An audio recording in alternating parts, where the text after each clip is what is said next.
Line up করো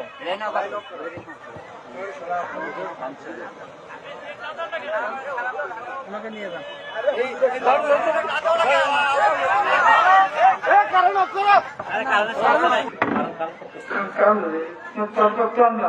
সমস্যা হচ্ছে তো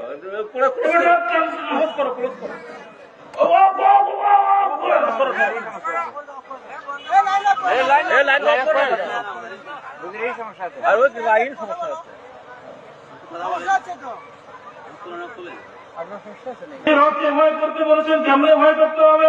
যে আল্লাহ রাব্বুল আলামিন এই পৃথিবীর জমিনে আপনাকে আমাকে সৃষ্টি করেছেন, তাই মনে করি ইমান এনেছি। কথা ঠিক কিনা? ইমান এনেছি, অথচ মুসলমান হওয়ার পরেও মুসলমান দাবি করি, অথচ আমরা কি মুসলমান নাকি? আমরা কি মুসলমান? আমরা শুধু দাবি করি, অথচ